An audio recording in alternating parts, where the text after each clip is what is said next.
Am I the asshole for telling my wife to be less emotional when cooking? Okay. All right. Well, okay. All right. You got me. I'm already enraged. You got it. That's all you got to post. Should I continue? You're the asshole. Yeah. Earlier today, my wife texted me that she found a recipe in a magazine she was reading last week and that she wanted to try making it. Okay. She insisted on stopping by the store on her way home from work to buy the ingredients. This annoyed me because I had planned out the meals for the week, and I have previously requested that any deviation from this schedule Are you kidding me? be communicated to me at least 1 week in advance. Nonetheless, I let her try to cook. Try to cook is funny. So, are you cooking?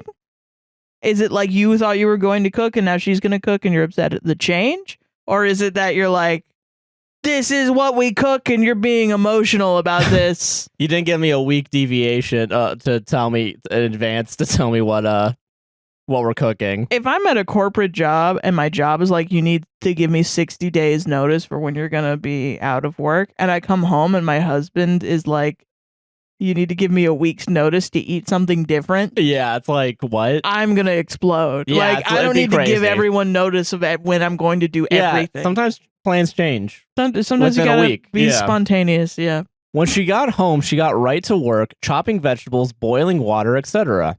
I work from home and I needed to finish a few things, so I left her to cook in the kitchen. About an hour later, my wife came and got me. She led me into the kitchen and seemed very pleased with herself. It smelled and looked delicious, and she had even poured us glasses of red wine and lit some candles. That's sweet.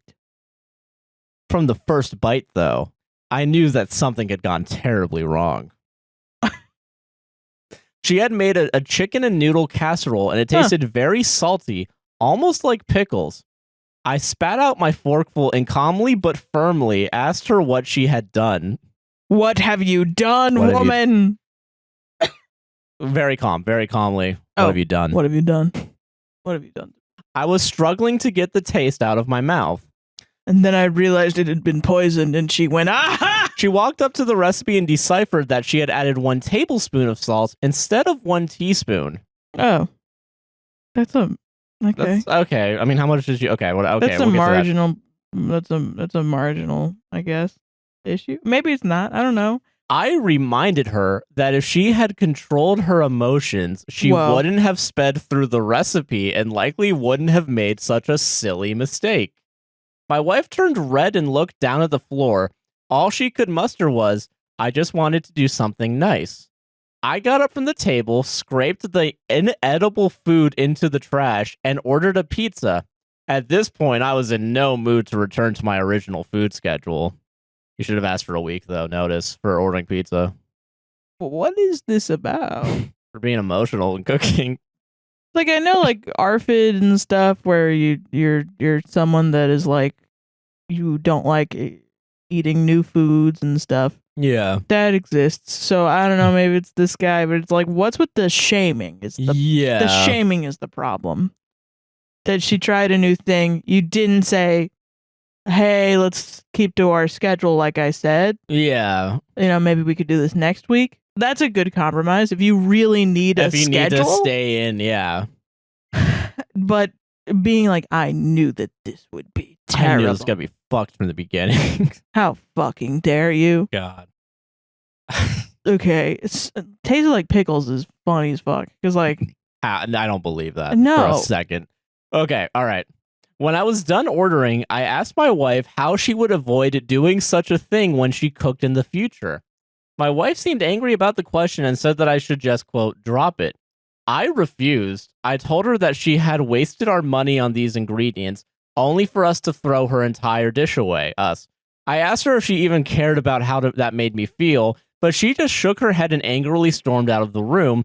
I've been trying to get her to speak to me for a few hours, but she just wants to pout. I get so tired of her ridiculous behavior, and I feel incredibly disrespected by her. I guess she wants me to apologize, but I was the one who ultimately saved dinner. Am I the asshole? You can't exist. If this was written by an AI, like, this would make sense if it was written by an AI, but we should also be scared. Yeah. because it sounds like the AI already hates human beings. Because whoever wrote this hates women. Yeah. whoever wrote this hates either this one specific woman, and this is real, or this is fake, and they wrote this because they just, they hate women that have problems within their marriage. Yeah, and are talking about it on Reddit, and they're tired of women being like, "Oh, men are terrible all the time," but instead of having a rational reaction to it and actually critiquing it and talking about it, yeah, like adults in the marketplace of ideas, instead of doing that, you write a fucking Reddit post where you like mischaracterize a husband into being like the world's worst husband. Yeah. Am I the asshole for firing and kicking out my maid of honor over a cat? What? Okay, so some context is needed before I get into what happened. Okay. Thank you for priming me. I think that is genuinely nice of you. I, 37 female, was adopted by my parents, 67 female and 68 male, at age 5. After years of struggling to conceive and many miscarriages, my brother Adam came along when I was 8. Adam was my parents' miracle baby, and they had given up on ever having. Mom's pregnancy was super difficult and high risk, but she pushed through it for the chance to finally have a biological child. Sadly, 3 years ago, we lost my brother in an accident at 26 years old. Jesus. It was sudden, unexpected, and absolutely destroyed me and my family. During our time of grief, his fiancée, Diana, 30 female, was a lifeline for us. She was grieving with us as well, but she helped us through those first terrible, unbearable several months, and I've struggled to find ways to repay her kindness and care ever since. We became friends when she started dating my brother over 10 years ago, and when I became engaged, it seemed only natural and obvious that I would choose her as my maid of honor, which is really sweet. Also, my condolences. That's terrible. Jesus. When I asked her to be my maid of honor a year ago, she said yes. 4 months later, in the midst of planning, she came to me and said she needed a place to stay for a while. I said, come on and make yourself at home. In the weeks before moving in, she asked about my cat, Polly, 9 male, wanting to know if somebody could keep him, as she has a mild cat allergy. I said I couldn't, and she said she'd take Benadryl and deal with it. I thought that was it, but 2 weeks before Diana moved in, Polly disappeared.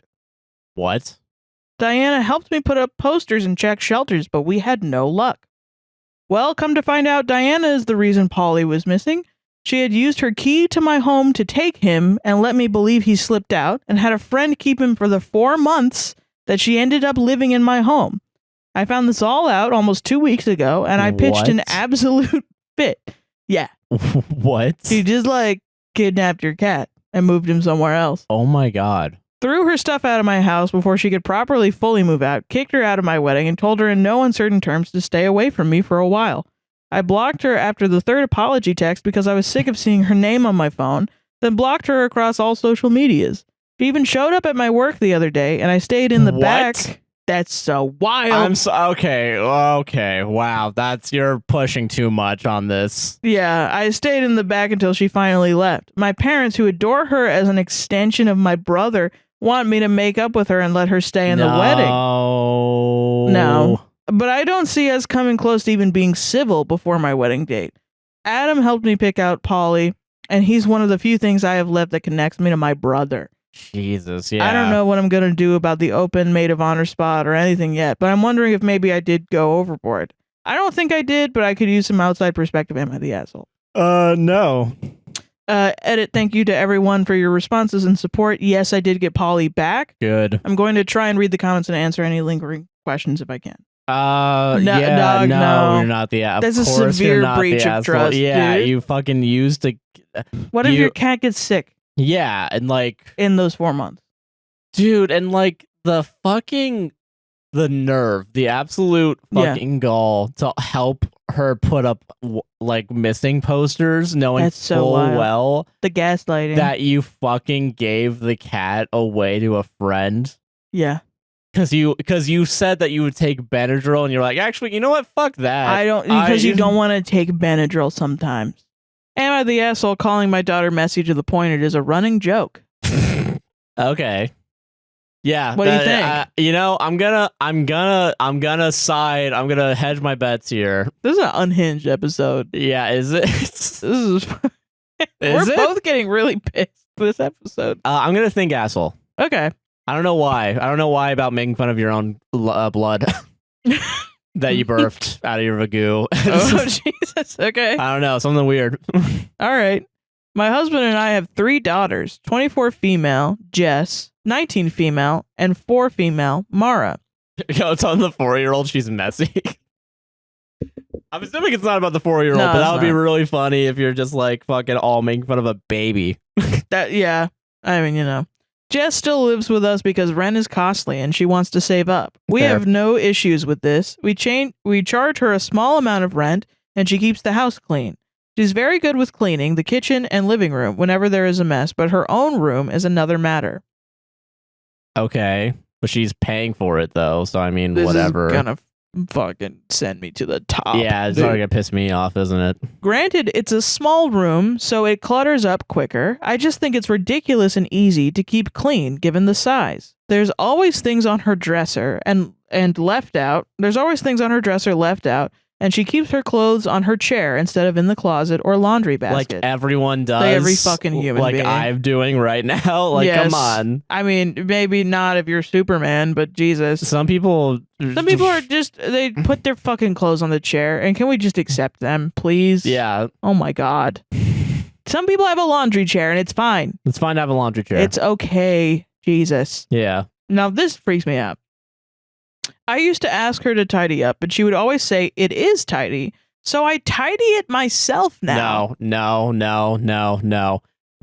Stop. Stop that. You're already charging her to live there. That room should be fucking sacred to That's her. that's her private room. That's a private room. as I'm long as sorry. it's not like food, like dirty.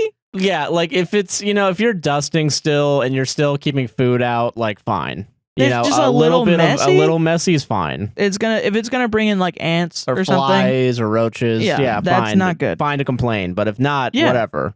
It's become a running joke in the house that she is messy, and it seems we have caught on with Mara too.